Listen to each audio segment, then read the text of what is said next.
बाहर के वातावरण से अपने मन के अंदर को चोट मत पहुंचाओ। किसी एक निश्चित मार्ग पर चलना शुरू करो। अपने मन को भटकाओ मत। अगर ये मानते हो कि हर पल हर क्षण जो तुम्हारे साथ हो रहा है तुम्हारे बाबा सब संभाल रहे हैं, तो फिर इसी भाव के साथ आगे बढ़ते जाओ। फिर चाहे बाहरी दुनिया तुम्हें कुछ भी कहे, यदि तुम इसी भाव से आगे बढ़ते जाओगे तो तुम अवश्य ही हर परीक्षा में सफल होगे।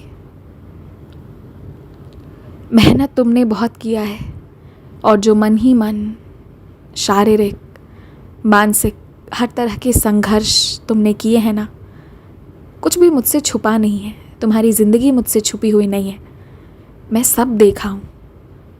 और जो इस वक्त तुम्हारा मन कुछ जगहों पर नहीं भी लग रहा है ना, तो वो भी मेरी मर्ज़ी से हो रहा है। तुम आम नहीं, बहुत ख़ास हो, बहुत ख़ास।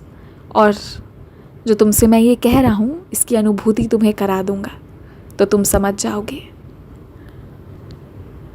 कभी अगर तुम्हारी इच्छा हो और तुम मेरी आरती में ना पहुँच पाओ तो कहना, मैं स्वयं ही तुम्हारे पास आ जाऊँगा। मुझे बस प्यार चाहिए, प्यार से बुलाओ तो मैं साक्षात आकर खड़ा हो जाऊँगा। मुझ पर बस विश्वास रखो। अभी तुम्हें थोड़ा थोड़ा कुछ कुछ मालूम होना शुरू हो गया है।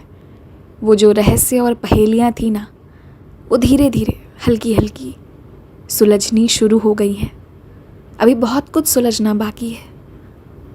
और जब तक तुम समझते जाओगे कि कब कैसे क्यों हुआ था, तब तक तुम्हें अपनी ज़िंदगी में बहुत आगे बढ़ चुके होगे, अपने पाँव पर खड़े हो चुके होगे। तुम्हें तुम्हारे बाबा का तब तक बहुत साक्षात्कार हो गया होगा। लेकिन जो तुमने सवाल किए हैं उनके सारे जवाब मैं देता चला जाऊंगा। सच्चाई तुम्हें हमेशा दिखाता जाऊंगा। और याद रखना कि तुम अतुलनीय होगे। आज जहाँ तुम्हारी निंदा होती है, तुम्हारी बेइज्जती होती है, तुम्हें नीची निगाहों से देखा जाता है, वहीं तुम्हारी 100 गुनी इज्जत होगी। तुम्हारे कर्मों से और तुम्हारे मेहनत से ही पहचान बनेगा।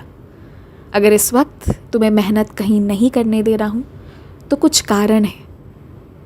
और याद रखना कि तुम्हें बहुत खुशी और बहुत तरक्की देने ही तुम्हारे ज़िंदगी में आया हूँ।